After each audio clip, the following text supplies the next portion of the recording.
Welcome to Evolve. My name is Brandon Stover, and I believe that evolution of the world requires evolution of the individual. I believe entrepreneurs are consistently changing that world, and we always will be. So with this show, I will bring you the people and ideas with tools necessary to hack your growth in your business and your life. Together, let's ask the world's biggest question, build businesses to solve them, and live happy and fulfilling lives in the process. It's time to evolve. Hey everyone, welcome to Evolve. Today's guest is founder, consultant, life coach, and business wizard of one of the most successful gyms in the history of the fitness industry, being recognized on the Inc. 500's fastest growing companies in America, reaching upwards of $4 million in yearly revenue and over 1,000 active members, including Tony Award winners, each month between its two New York locations. He founded a business built on values of magic, inspiration, and radically inclusive community of ninjas who ditched the gym for the enchanted ninja clubhouse of glory and dreams.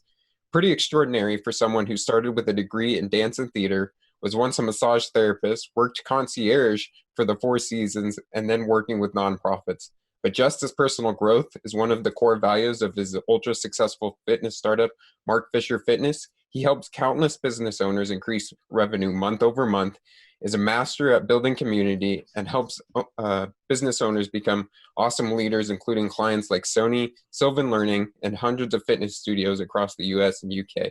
He's been featured in countless of the largest publications, including the New York Times, Wall Street Journal, Business Insider, the Huffington Post, Inc., Forbes, CBS, and so many more. Going back to his theater roots, he even presented his disruptive values based business model on TEDx Broadway while sporting a cape and breaking out in spontaneous dance with the audience.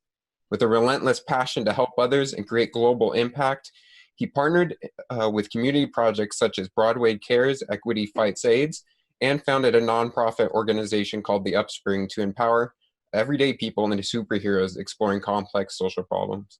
I'm honored to welcome a man who has come a long way from improvising a performance of Pippin in community theater, co-founder of Mark Fisher Fitness and Business for Unicorns, Micheal Keeler. Hi, Brandon. Thanks so much for having me. I need to take you with me everywhere because that was like the best introduction ever. Yeah, absolutely. So let's dive into it a little bit. And before we get talking about business, tell me a little bit about your backstory and, being in theater and dance and how those things kind of helped you in business. Yeah, great question. It's so funny. Mark and I, my business partner, Mark Fisher, we talk all the time about how our background in the arts helps us do what we do every day, which is kind of surprising. I never would have thought that I would translate my experience in community theater or dance into running a business, but it makes so much sense when you think about it. In fact, our talk we did, you mentioned our talk for TEDx Broadway, we did about this connection. So if you want to learn more, go watch that. But in a nutshell, what the performing arts are often all about are collaboration. It's a bunch of people who want to tell a story or want to say something, put them in a room and help them and they also figure out how to do it. You build the set, you figure out the lighting, you make the costumes, you play this role, you play that role, you stand here, then you stand here. Let's learn this choreography together. There's so many moving pieces to putting on a show, and there's so much that's true about that in business. That finding people for the right seats and the right roles at the right time is so important. That sense of collaboration and creativity is so important. Having clear roles and responsibilities and timelines and deadlines. It's like, if you don't have those things, you can't put on a show. You have an opening day that's coming whether you like it or not. And you'll have to know your lines and know your choreography, and all those pieces have to come together. And so I think growing up doing theater, and myself more dance than theater, just taught me so much about how to create the right energy in a room, to foster creativity, to make it a kind of safe space where people are free to share their ideas and opinions, but also to lead and make sure that you're actually putting one foot in front of the other, making key decisions, which often means saying no to things. And that's a big part of any creative or business process is editing. And I think you learn to do that in the arts really well because there's so many ideas. You can go in so many directions. And I feel like I see that a lot in business as well. Anyway, I can ramble on this topic forever, so stop me, but I'll stop there. Yeah, no, I think that's awesome because it's sort of like a boot camp for yourself before you got into business, learning how to delegate and how to create plans of action and doing it in a fun way so that when you got to business, it wasn't so dry. Yeah, 100%. And I just, I'll challenge anyone who thinks like this is a strange analogy to make. Just go try and put on a show in your backyard. Like Mm, just commit to putting on some sort of cabaret or show in your backyard that lasts an hour. Invite all your friends and family to perform, sell tickets, market it, and tell me if that doesn't feel like running a business, right? You have to yeah. do all the same things. Yeah, you're wearing tons of hats, everything. Tons of hats, a million moving pieces, so many opinions, so many things that can go wrong. Yeah, so it was a great, great training ground for what we wound up doing with our careers so far. Yeah, and then you ended up working in hospitality and nonprofit businesses, and then wanted to jump into the startup. So tell me about that shift from those into jumping into a startup with your friend. Yeah, so working in hospitality was really just kind of a happy accident. I Hmm. wound up wanting to, as while I was a dancer and a choreographer, I had my own dance company for a few years, and it's hard to pay the bills with that. And so I started working for the Four Seasons hotels back then as a way of kind of just paying the bills. But I kind of loved it. I love so much about hospitality. I think deep down, I think the thing that resonates with me the most is I just like being a host. I like being someone who creates a space that's welcoming for people, where I can kind of meet them where they're at and kind of exceed their expectations, create memories with them. And so my time in hospitality was really kind of a masterclass in customer service, and really just being a great host.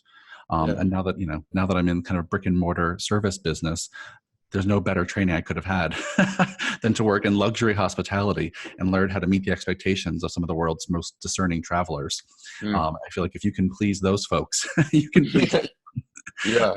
We always succeeded, but we certainly did our best. So yeah, I kind of stumbled into hospitality, and I wound up staying with the Four Seasons for almost 6 years, just because it was a company that I think just aligned with my values. They really try to treat their people well. They really try to put kind of people before profit. They had a really strong kind of internal development program where people could grow and learn within the organization, which has always been important to me. So in addition to all the customer service stuff, I really just learned how to run a team, how to manage people, and how to create a really positive kind of employee experience at the Four Seasons, in addition to a consumer experience. So, it was a great lesson over those 6 years. And through that time, I kind of continue to keep one foot in the arts. So, kind of while I was working in hospitality, on the side, I was kind of consulting with nonprofits. And the work I did there, excuse me, was mainly consulting on strategic planning. So I helped small, mid-size, mostly performing arts nonprofits help with their planning, help with creating boards, help with their fundraising, help with their program development. And the key lessons I take away from that part of my life, and anyone who's ever worked in a nonprofit can tell you how true this is nonprofits just have to get really good at doing a lot with less. Mhm. They don't have a ton of excess resources, Right. constantly fighting for that next dollar of fundraising. And so it helped me keep kind of a scrappy mentality. you know, Which is yeah, good when you got into the startup and started growing your yeah, business. 100%, 100%. It was like, okay, well, how do I just make it work with what we got? And a lot of nonprofits are really working like that. And because of that, nonprofits are often very forward thinking, and they often do a lot of strategic planning to plan for the years ahead. And so that time I spent really doing strategic planning for those small arts organizations, again, really informed my ability to run a small business. Yeah. And so then when you guys started growing, I mean, you guys grew really, really fast in your startup. You guys not only had to evolve in your business, but you guys had to evolve as leaders. So what were some of the biggest discoveries that you had during that growth phase? Oh my gosh, so many. Well, I'll start. Let me think for a second before I just start rambling. Um, uh, I think for starters, the biggest lesson I learned early on is that when you, as a leader, want to grow a business, and you're right, we grew pretty quickly. I mean, not as fast as some of the kind of quote unicorns in Silicon Valley, but those are the anomalies. Most small businesses that are lucky enough to kind of quote grow quickly grew like we grew. We did like $1 million in revenue our first year, then 2 million the second year, 3 million the third year. So it's pretty fast, and our staff was growing accordingly. And the biggest lesson I learned back then about how to scale was the idea that you as a leader need to constantly be working on improving yourself and replacing yourself.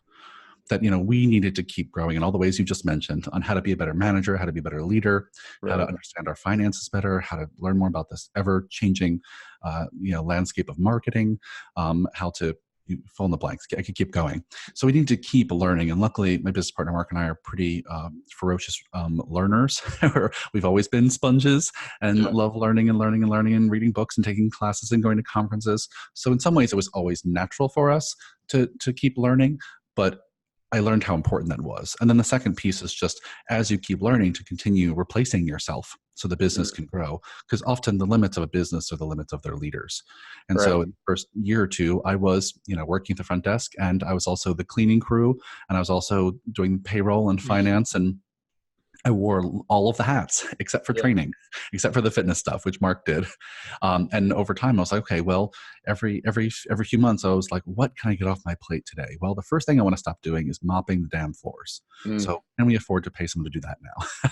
Then can we afford to pay someone to do the bookkeeping? Can we pay someone to afford to sit at this desk instead of me? Right. And over the first few years, I just got all of that low hanging fruit off my plate, which is hard to do. It's hard to do because often you know this as well from your own experience. As a leader, you often think that you're going to do it better than anyone else. You're going to delegate it Right. to. That delegating, teaching someone else how to do it is going to take twice as long as just doing it your damn self. And so often you just stay doing the same tasks because you're afraid to delegate. And so I think continuing to replace yourself and delegate those tasks is just crucial if you want your business to grow. I think it's so important too because there's certain things that you have like superpowers for. You're Superman at those. Your creative genius zone basically. And if you are stuck mopping the floors or doing the payroll or whatever, you don't leave yourself time to do those creative things that are actually going to exponentially move the business forward.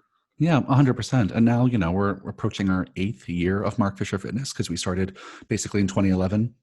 Excuse me again. In our 8th year. And now I'm super proud to say that they don't need me at all. Mm. That there could be weeks that go by that they don't really, I'm still there because I come to key meetings and things. But if I Right. couldn't for some of a reason, or if I disappeared tomorrow, I'm really confident that the business would be fine. It Mm. doesn't need me anymore, which is the place I wanted to go. So I'm now working on other things besides just Mark Fisher Fitness. But it took me this long to get here. I was probably around year 6 that I was able to really be away for extended periods of time and not worry about it at all. But it took a while. Yeah. And so one of the major successes of Market Fisher Fitness was the values that you guys built it on, creating community, culture, and a brand that inspires people to become their best selves. Talk to me a little bit about building a business on a brand foundation like that. Yeah, so I think this is an idea, frankly, I stole from the nonprofit world. Hmm. So nonprofits often kind of lead with values, and they very much start with that trifecta of mission, vision, values. In fact, for nonprofits, their mission is kind of written on their founding documents and submitted to the IRS. It's how the IRS makes sure nonprofits are spending their activities on things that are mission critical.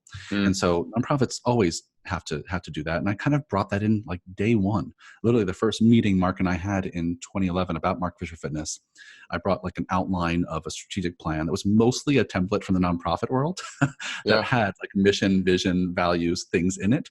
And so it was really kind of just a byproduct of my time in that world, knowing that if you and your business partners and the key stakeholders of the business, including employees and ultimately clients, are aligned on kind of a values level, you can work out the rest. Mm. If you share a somewhat similar worldview about what's important to you and what's not important to you, then when problems arise, you'll figure it out. Yeah. There's this inherent level of kind of trust that comes along with that. That's just so critical that that we're part of the same tribe to some extent. Yeah. And I And think the apps. Go ahead. I think that they give a good, sort of GPS for where your business going. If you have a problem come up, you can make a better decision if you have those things already outlined. Yeah, 100%. And to be fair, I talk about values a lot in some of the coaching and courses we do at Business for Unicorns. And one of the things I think is most important is a lot of people maybe listening right now are like, yeah, values, I get it. And most people have that attitude about values because they create them. They spend all this time thinking about what are my values. Then they like put them on a wall, on a poster maybe, or maybe they're listed in like their intranet, or Right. maybe they take them to their client-facing website, but they're not actually folded in and integrated into the work every day. And I think Right. that's the missing piece for most people. You don't just need to have values. They need to be actually present every day for you and your team, if that's who they're for. And most importantly, you and your team need to know what behaviors do you do on a regular basis that actually illustrate those values. So, for example, one of our values at MFF is inclusiveness.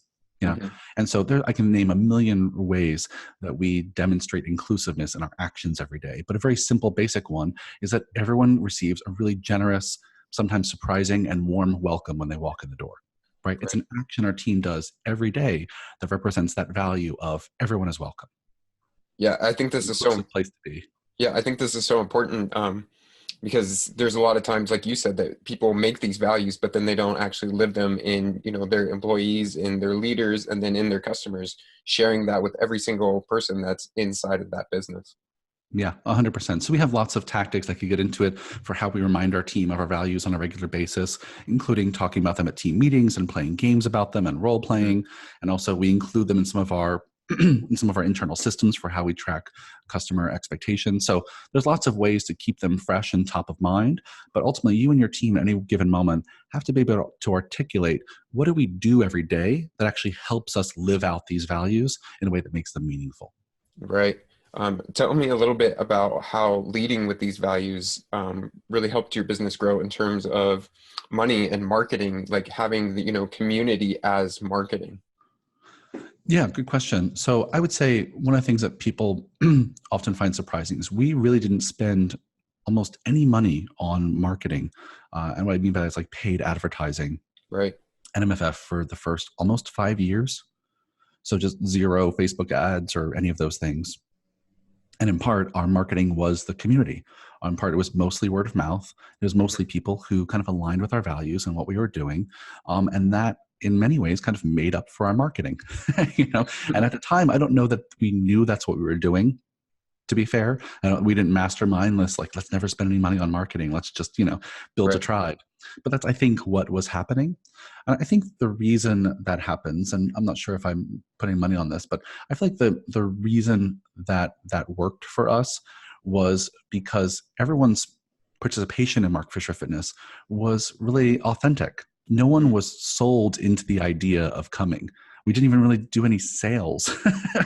We didn't have a sales process or like a sales consultation until probably like year 4 or 5. It was just everyone was authentically showing up in this space and just meeting each other and being kind and, and living out some of the values we talk about, like having fun and being kind and candor and humility. Like those are some of our values we've kind of been living since day one.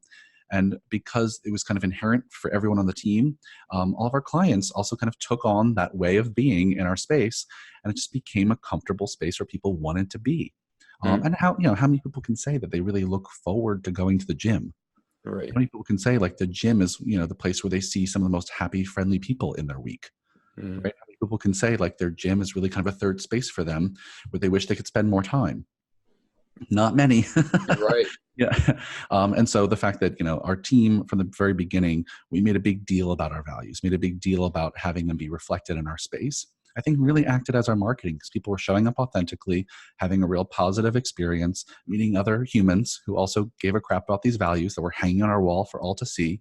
Yeah. And I think, again, we didn't plan it that way, but reverse engineering it, I think that's a little bit of what was happening. Yeah. And how did you guys foster this community growth that, obviously was fueling this marketing engine for you guys? Yeah, there's a million and one things I think we did. I think the overarching strategy I'd suggest to most people on the call who do something similar, if you have a in-person, face-to-face, brick and mortar kind of business, one of the things that I find really successful is designing experiences for you to interact with your clients that's not about a transaction. Right? Which means maybe just getting together for a book club once a month, maybe having a barbecue or a hangout in the park, or, do a mud run together or do a fundraising event together. Something that's not about the transactional nature of your relationship, where you're upselling them to something new or you're just delivering on a service they already paid for, but creating experiences outside of that let them know that you give a shit about them, not just as a transaction and a client, but as a person. So one of the things we did early on, we do this program called Snatch in 6 weeks, which is kind of a 6-week kind of boot camp program. At the end of every program, every 6 weeks, we'd throw this huge party. And the party we had a local bar or some club nearby. Everyone could bring their friends. There was an award ceremony, a photo booth. Oh, We'd wow. often do open bar drinks for an hour. And that investment of time and energy and money into those parties for the first several years brought us most of our clients. Mm. You know, you imagine a program where you have maybe 20, 30, 50 people doing a 6-week boot camp. They all coming to a party afterwards to celebrate the work they did over those 6 weeks. And they each bring a friend. Yeah. You Yeah. know that being in that room with all those people, seeing all these real life testimonials of people who had a good time, had some results, are getting these awards. There are before and after pictures or progress pictures are posted up on the wall. The person who wins the progress picture contest gets all their money back, and people are shouting and excited and dancing. Of course they want to join. Yeah. Of course they want to come. It kind of sold itself. Yeah. And that's because it was a genuine reflection of people having a good time working on themselves, which, is typically a stressful experience. Yeah. to lose fat and to get, shirtless photos taken of yourself to display in front of hundreds of people in a room is usually stressful. But in this moment, it was a safe space and people really dug it. Yeah. And how many gyms, are putting that much celebration and how much work that, you're putting in at the gym. You're talking about doing things other than that transactional thing that's way above and beyond, like you showing that you actually care about these people. Yeah, 100%. And I think, another area that I think is a real low-hanging fruit for most businesses is getting involved in a charity, some Mhm. charity effort where once, twice, 3, 4 times a year even, you're doing something for something greater than the business, right? You're just reaching a higher purpose. Ideally, it's a cause that matters to your avatar, that the people coming to your business actually give a crap about this cause or this issue. And ideally, you actually genuinely care about it too. That's Yeah. important. Yeah. And then you're raising money by opening up your space to people or participating in some fundraising activity. I mean, it's a perfect example of how giving back can be a growth strategy. Yeah, absolutely. Well, tell me a little bit about Business for Unicorns. You were talking about how some of the things that you teach in there is values, and how do you see this influencing the business landscape, and what would it look like if more businesses took this value-based approach? Yeah, great question. I don't know that all of our courses are focused exclusively on that, but we do talk about it, at least in a handful of them. But I say the real mission of Business for Unicorns is to be a classroom for entrepreneurs and business leaders that's actually a fun one. That's a Hmm. classroom for business leaders that they want to come back to, Yeah, that the courses themselves are not just a 1 or 2 day brain dump, because you've been to these, I've been to these. You go to a workshop or conference and it's a day or two and you leave with like 20 pages of notes, but then the next week you're like, what do I do now? Sorry, I almost right. cursed. What do I do next? And it's the implementation after those workshops that's really hard. So, and that's the part I think is most frustrating for folks and why they don't go back, and they think continuing education and personal development is such a chore, is because our workshops and classes are structured in a way that are really a pain in the butt. They don't actually help people develop. So we're trying to create a classroom. It's not only fun when you're in the workshop with us, but then all of our classes, all of our courses include coaching afterwards. So you Mhm. get to work directly with me and Mark to help implement the things you learn in our courses. So say you're doing a course, we have one coming up called the Care and Feeding of Superheroes.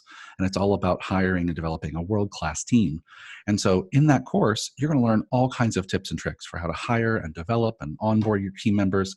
But then afterwards, you're going to work with us for, I think it's 4 or 6 weeks, and we're going to help right size all those next steps for you so you can actually apply what you've learned. And that's the thing I think is just missing from so many adult learning programs, is just that extra step of someone helping you figure out what is the next right step for me and my business that actually is a SMART goal, right? That it's like a Yeah, specific, measurable, the whole acronym, yeah, and that's the hard part. People leave with 20 pages of notes. They don't know where to start. yeah, So just like, well, F it. And it just becomes notes that collect dust in your drawer, and you go back to it one day like, oh, I had so many ideas, but who has the time? And so right. I think that one-on-one coaching after our course is the thing that helps us stand out. Plus, I'd like to think that our course experience is actually really engaging and fun. You're not just going to sit there for 2 days and have us like talk at you lecture style. It's engaging and it's hands-on, and hopefully, you not only have aha moments, but you actually have real plan when you leave the workshop, and you have Mhm. support in achieving that plan. Yeah, I think that second part, the coaching, is so much needed because knowledge is only potential power. Like you said, you get all this stuff and then you don't know what to do with it. And having, the person that taught you actually be like, okay, well, now let's walk through the stuff that you just learned and let's implement it, because that's the only way that your business changes. Yeah, 100%. I think that, the reality is that I would say everything that we offer in our courses, I'd say almost everything we offer in all of our courses for Business for Unicorns is stuff you can find on the internet, Hmm. right? I don't have a ton of information that people don't have access to. Right. But what we do think we're really great at is curating the best information, the best ideas, the best strategies. We present that curated information and content in the course, and then help you figure out how to apply those best practices and ideas into your actual business right away. And I think that's the part I wish I had when I started Hmm. this business 8 years ago. Is it's a combination of coaching, consulting, mentorship. It's all that kind of rolled into one. And our approach is never that we know your business better than you. Our approach is like, we know these ideas really well because we've also tried them on ourselves. And we want to help you figure out what the right way of applying them is to your business. And so in that way, we're a little bit more of a coach than consultant. But I think it's been such rewarding work for us. We've really been focused on Business for Unicorns for the last 2 years-ish. Yeah. And it's been growing like hotcakes. And I love this work so much. That's awesome. And it's, the values that you had in Mark Fisher Fitness, like they start to roll over into Business for Unicorns. And two of those are happiness and fun. Sure. And recently you had a sort of like a midlife crisis, kind of questioning where you are in life. So Yeah. first off, my first question is, what is a midlife crisis dinner party? And then my second question is, how do you continue to cultivate that happiness and fun in your own life while running two businesses, having a husband, living in New York? Yeah, great question. Yeah, so what Brandon's referring to, for listeners who are like, what the hell is he talking about? I do have a blog post. If you go to businessforunicorns.com and click on the blog, I have a blog post. I think the title was My Midlife Crisis or something. It was pretty on the nose. But really, I was having one of those moments that I hear a lot from my coaching clients, but I was having it myself, of just like, okay, I've created this business and now I have a second business. I'm working on growing a family. I'm like, what is this all about? Where am I in all of this? I kind of lost track of my purpose and my momentum. And I'm not actually through it yet. I'm still in this moment of kind of questioning it all. And I find that we all do this. We go through these seasons of our life. For me, it's about every almost 2 years Mhm. where I feel like I have this moment of questioning, like, what am I doing? Is this how I want to be spending my time? Is this what I want my business to be look like? Do I want to have a business anymore? And so because, I hear that often from the clients I work with, I said, I should just write about it. I should just be honest about the fact that people see me as someone who's very successful and, has it all figured out. And that's just not true. Yeah. We all have those moments where we're not sure. And so I wrote this blog post about it. And in the blog post, I coached myself through this challenge the way I might coach someone else. And so you can read the blog and hear me kind of coaching myself and asking myself questions about, what does this mean, Michael? And what do you want to do next? And one of the brainstorms that came out of me writing that blog was the idea that I should host a dinner party and call it like a midlife crisis dinner party, which I'm still working on. I have some dates selected, actually. Nice. And the idea of this dinner party was simply that, like, I'm not alone here. I know there's plenty of other people out there who responded to my blog post saying, "Oh my gosh, thank you for writing this. Me too." And I was like, well, why don't I just get us all together in a room, at least the people who are here in New York and can come, and let's have it be a dinner party. Let's have some nice adult food, and also let's just talk. Mhm. And so I'm working on it now, and my goal is it to be like half kind of potluck dinner, half like I have a friend of mine who's going to be a kind of a mediator, and have like lightly structured conversation. Mm. So, because often at dinner parties and things, the conversation only goes like so deep. Right. And if we're really going to talk about the fact that we're all questioning our lives, you need someone to help like push it along a little bit, kind of lubricate the conversation to Right. get it to place.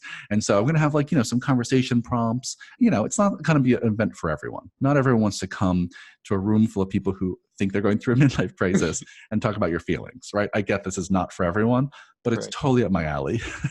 And I would much rather go through this questioning process of my life with other people who are also doing it, because it has such a validating effect of, I am not alone. I am not crazy. This isn't a ridiculous question to ask myself.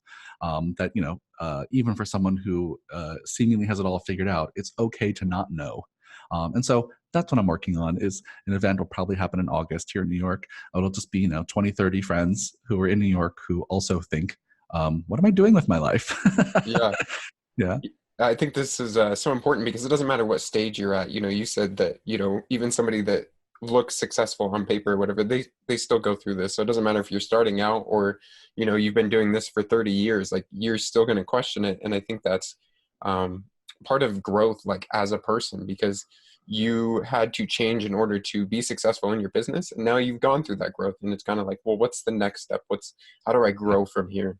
Yeah, 100%. And, our three values, I think those are on our website for Business for Unicorns. Our three values of Business for Unicorns are growth mindset, radical responsibility, and imperfect action. Mm. And I felt really, I kind of took myself through that process as I was writing that blog. I was like, okay, Michael, well, I know that I'm not stuck here. I could keep growing and learning and figure out how to get to this next chapter of my life. So I'm not a set mindset. I have to take responsibility for, like, I'm the one who put myself here. Right. I'm in control of all the results I have and all the results I don't have.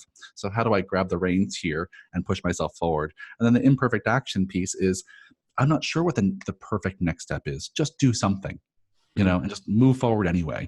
And that's part of what I've been doing by writing that blog and planning this event, among other things I've been working on. Like, they're not perfect actions. No one of them are going to solve my midlife crisis, if that's Right. even what this is.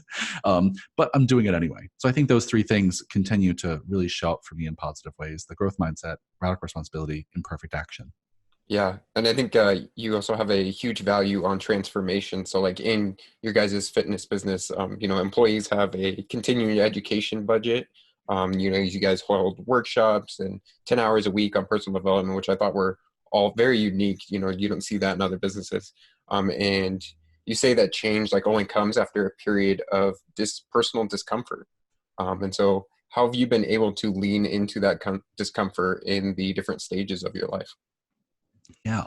I feel like I keep saying great questions, but they are good questions. Good job, Brandon. I know, because I do this podcasting stuff too. I know how hard it is. Come with good Yeah. ones. Those are good ones.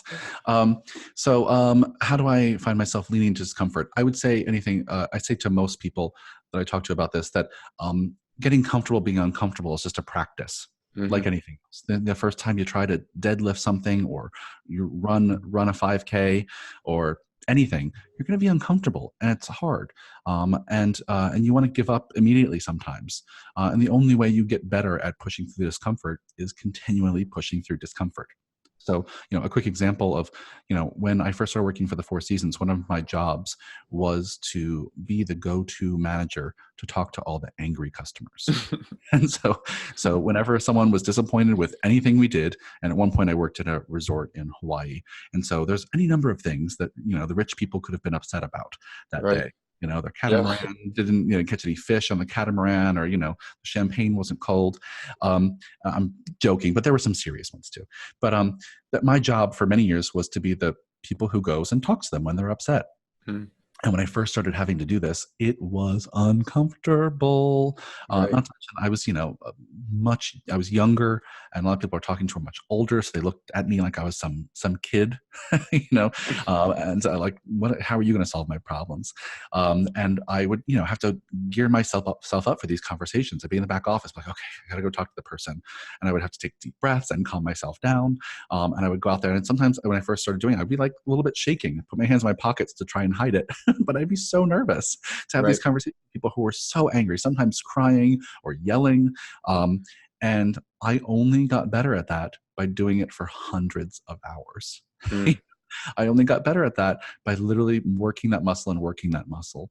And now I got into the place now, in these years at Mark Fisher Fitness, most of my team thinks of me as this kind of like unshakable rock that anyone can be, any emotion around me, and I'm going to be fine. Right. And that wasn't natural. I wasn't born this way. Born Yeah. lots of other ways. That wasn't part of my DNA. That just came with practice. So I use that as an example of something I was crazy uncomfortable doing for a while. And then with just literally hundreds of hours of practice, you get better. It gets less uncomfortable. Can I control, the chemicals firing off in my body if someone's screaming at me? No, there's always going to be my heart rate might go up a little bit, Mhm. might get some sweaty palms. Like, the body's going to do what it does. But at the very least, I've learned to recognize those physical symptoms of anxiety, Yeah. and not make them, not run away with them. I've Yeah.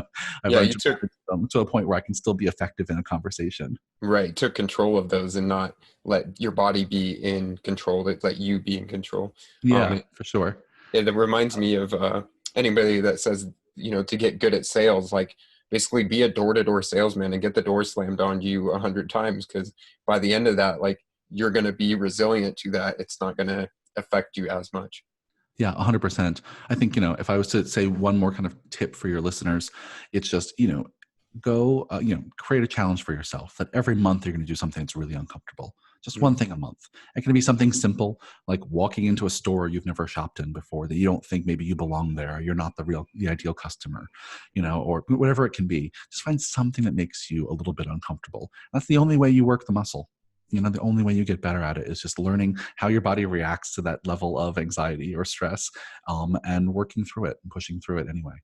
Yeah. So you talked about, like, you weren't made this way, and I want to dive back a little bit into your childhood. I seen that you were raised by a single mother, and I was also raised by a single mom, and seeing the resiliency of, a woman basically raising a young man and doing it all herself. It was an amazing takeaway for me that I brought into entrepreneurship. And so I'm wondering what you learned as you were growing up seeing that. Oh my gosh. Yeah. Another great question. Yeah. My mom was everything. I think I learned so much from her.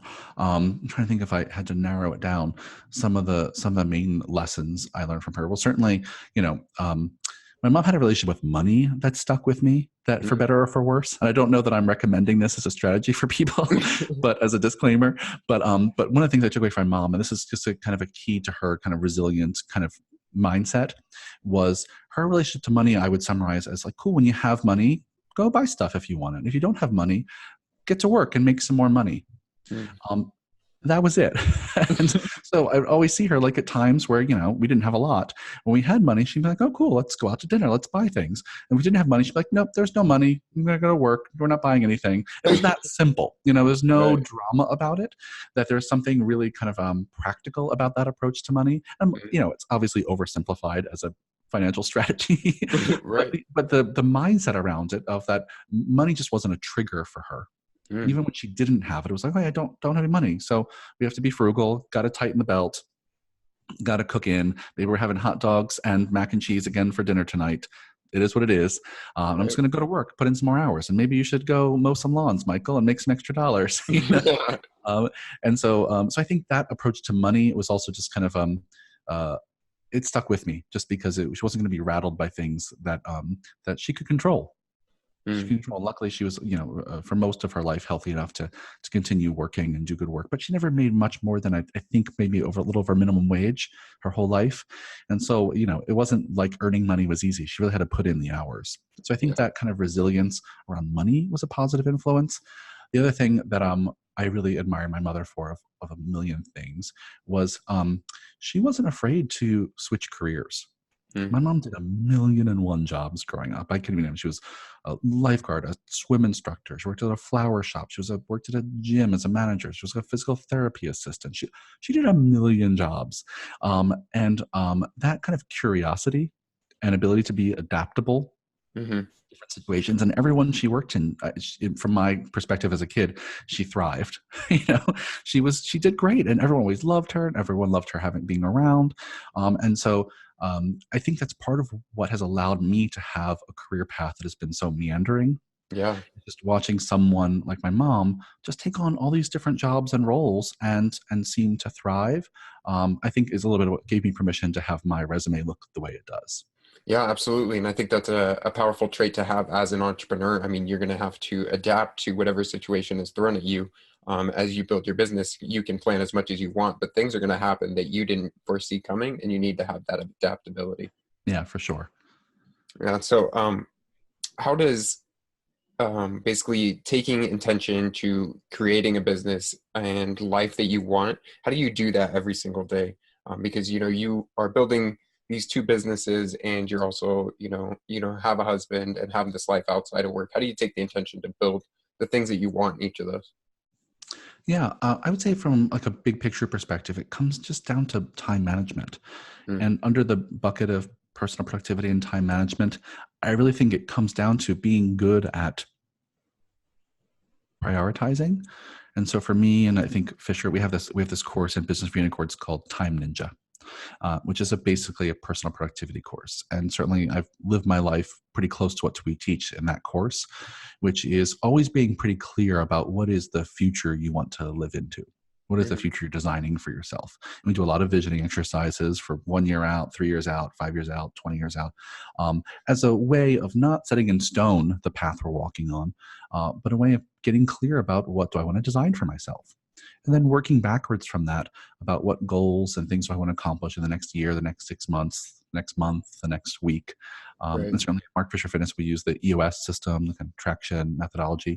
And so it's another way of doing that same thing, of having a vision and working backwards to how you spend your time.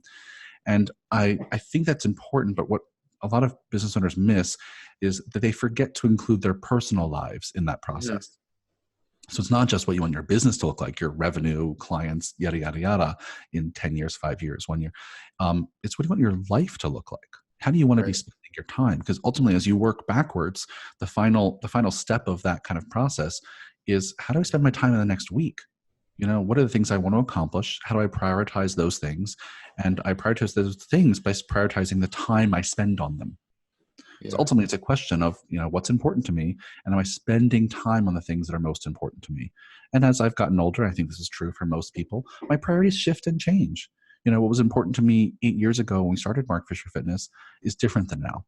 8 years ago, I was totally fine with working 24 hours a day, 7 days a week.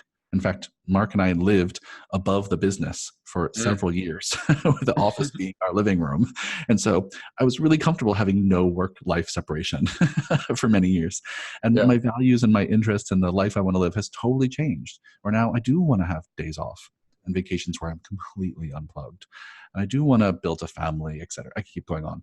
But so I think what it comes down to for me is being clear on where I'm heading, being clear on how to break that down into more short-term, tangible goals and outcomes, and then trying on a regular basis to put my time where my priorities are.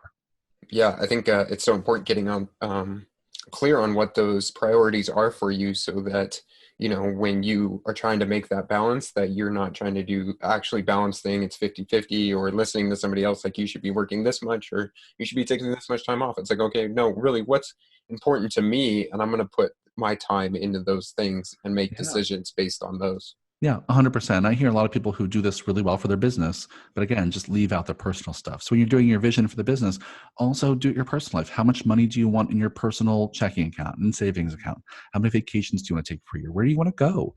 What kind of house or cars do you want to own, or places you want to visit?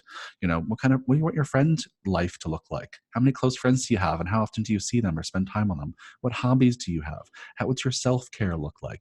How are you going to continue to learn and challenge yourself? Like, I can go on, but all of that should also be in your vision, not just your revenue. Yeah, because all those things also affect your business. Like, I mean, how much self-care you have, like, you're going to have the energy and stuff to perform in your business. You're talking about vacations. Those are ways to, regain yourself. And then also, like, a monetary standpoint, like, okay, if we're focusing in all on the business, then we fold all our profits back in. But if we also want to have vacations or whatever, well, we got to take a little bit and put it over here in that fund. Yeah. 100%. And I'm sure you and your listeners have heard this before, but we all drastically underestimate what we can accomplish in the next 10 years. And we overestimate what we can do in the next few months or the next 1 year. So I think that's another reason why this visioning kind of exercises can be really valuable, because it forces you to kind of stretch yourself and challenge yourself to dream a little bigger in the long term. And I think it's also fun for me, at least I know this from my experience coaching and for me personally, that when it comes to humans changing their behavior, we're more likely to make a change based on growing into something than running away from something, right? So often, I hear people saying, okay, well, I can tell you all the things I don't like about my life right now, which is great. We all have that list, right? Yeah. And that list is going to continue to be that list unless you do something else. So the other thing you want to do is make another list of what you do want your life to look like. You need to write the opposite down and create a little vision for what would it look like in the next year or so if you did get some of those things you do want your life to look like. And living into that vision is just such a more positive way to make behavior change for ourselves than it is like we're running away from something. Absolutely. So you've gone through quite a few chapters in your life, as we spoke before. What does the next chapter look like for you, and how do you go about that process of reinvention for yourself? Yeah. So the next chapter, I would say this, that I am not a huge risk taker, which might sound funny because people would, think that a lot of what I've done has been very risky, but for me, not so much. And for a lot of people who are like, serial entrepreneurs who are constantly, building and buying and selling businesses, my life is a walk in the park in terms of risk. And so I would say the next chapter of my life is kind of iterative, right? In that I'm not looking to make any huge changes. If anything, we're continuing to grow Mark Fisher Fitness. We want to open like another third location in New York City, probably in the next year or two. We're really investing heavily in growing our online presence for Mark Fisher Fitness. And we've already started playing around with some services and products that are available around the world, which are going well. And then Business for Unicorns is the one, actually, as we're recording this now, tomorrow, Mark and I have a big strategic planning meeting for Business for Unicorns to figure out what is the next chapter for Business for Unicorns. But I can tell you, we're going to keep offering courses, which are available on our website right now. And I want to just keep coaching entrepreneurs and business leaders. It's my favorite thing to do. If I could do that all day, every day, I would. And that's mostly what my life looks like right now. So I want to keep that up and find a way to kind of maximize my capacity there. And then on a personal level, my husband and I are slowly working through the adoption process to try and start a family. So that's on the horizon. I also, want to buy a house outside of New York City to get out of the city once in a while. So that's on the horizon. And so, I think the next chapter for me is just an iterative one, just to continue to kind of reimagine the projects I already have on my plate. I don't know if I'm doing anything brand new. I don't think there's anything, we're pulling out of our magic hat in the next year or so. With one exception, which I can't talk about yet. But there's one thing that could be on the horizon for Business Unicorns that would be brand new. And I'm being ominous, but I'll say this, that one of the courses we've done gotten the best feedback from was a course we do called Coaching Conversations. Which is how people have more confident conversations when the stakes are high and the emotions are high. And I take some of my experience from going to a life school and teach some core communication skills: listening, acknowledging, validating, open-ended questions, all that kind of stuff. And so we're thinking about making something based on that content that we would grow and make available to a wider audience. So that's one kind of big project that's maybe on the horizon for us. And that's right in my wheelhouse. That's the kind of stuff I love working on the most. But other than that, the next chapter for me, I think, is an iterative one. We're just going to kind of keep doing more of what's already kind of on the plate. Don't fix what's not broken. Yeah, it's going well. And, there's nothing I really want to do that's not already happening in some way. And that's right now. I don't know, ask me again in 6 months, I might change our mind. But in the moment, I don't see anything coming down the pike that's like, oh yeah, we're totally going to overhaul this or start this brand new thing. I think 2 businesses right now is enough. And we're going to stay the course. Yeah. So where can people find you, Business for Unicorns, Mark Fisher Fitness? Yeah, so you can visit us at markfisherfitness.com. You can learn more about our online products there, as well as visit us in New York City. If you're in the city, swing by. We'd love to see you. And depending on when this podcast comes out, you can see on our homepage, we're going to have some special offers going on because there's always something fun happening, or just an event. Follow us on Instagram, where we post all of our parties and all of our community events. So if you want to just come hang out with us, that's also fun. We're a fun, rowdy group. Do look at our Instagram because you get a little sense of our culture and our community at Mark Fisher Fitness there. And then for Business for Unicorns, just businessforunicorns.com. We post all our calendar for all of our courses. Right now, it's posted all the way through the end of 2019. And we have some great courses coming up. Most of them are live in person here in New York, 1 day or 2 day courses. We also do some online stuff as well. And we are doing some courses and some speaking gigs in other cities, but it's all going to be posted on the website there. And also follow us mostly on Instagram these days for Business for Unicorns, just at Business for Unicorns. I think the last thing, since we're podcasting, is we also have a podcast called the Business for Unicorns Podcast, where I do very similar interviews to what Brandon's doing here of other entrepreneurs and business leaders. So stop on by if you like this content. Come get some more. Awesome. So my very last question is, how can we push the world to evolve? Oh, question. Can you say a little more about what you mean by evolve? Yeah. So the basis of the show is that I believe the evolution of the world requires evolution of the individual, and that in order to make that change, we have to start with ourselves. And so how do we cultivate that in ourselves and then bring that, whatever we want to change, that vision that we have, to the world? Yeah. I could say a million. I love this question. I could say a million one things. I'm going to force myself to just say the first thing that came to my mind, even though I feel like I want to say 10 things. I think the best thing we can all do as business leaders or not, just as individuals, is get better at having good conversations with people you would disagree with. Mm. That's it. I think so often, and this is true politically, it's true culturally, it's true in many organizations, that often progress is not achievable because we're unwilling to have difficult conversations with people we disagree with. Right. And not that everything needs to be kumbaya, there never needs to be disagreement. I think we need to lean into that disagreement with compassion, maybe sometimes empathy, and with some real communication skills to allow us to navigate those conversations in an authentic way, but also in a productive way, so that we can hear each other, come to some consensus and move forward. But I think all too often we just avoid the conversations altogether. So people aren't even ever talking to people they disagree with because they're just avoiding them altogether. And, the perfect example is like family. I know plenty of people, plenty of super liberals here in New York who go home to their families elsewhere and just know that these 10 topics are just not on the table. We just don't talk about these things. Mm. What I think is just a real missed opportunity. Not that I think everyone should go home for Thanksgiving and talking about politics, right? But I think there's somewhere in between there where we do talk to people we disagree with in a way that we stay curious. I think that's probably the one key to the conversation that I think most people need to get better at, is just learning how to be genuinely curious about something that you disagree with. Yeah, and I think it helps those relationships to thrive. You might actually make a new friend even though that you disagreed with them in the beginning, because if you actually start questioning, if you actually start listening, with your ears, you close your mouth, you listen to them, you might actually start to understand where they're coming from, and it could transform the way that you see the world. Yeah, 100%. I agree. Well, thank you so much, Micheal, for coming on the show. This has been a great chat, and it's always great to chat with you.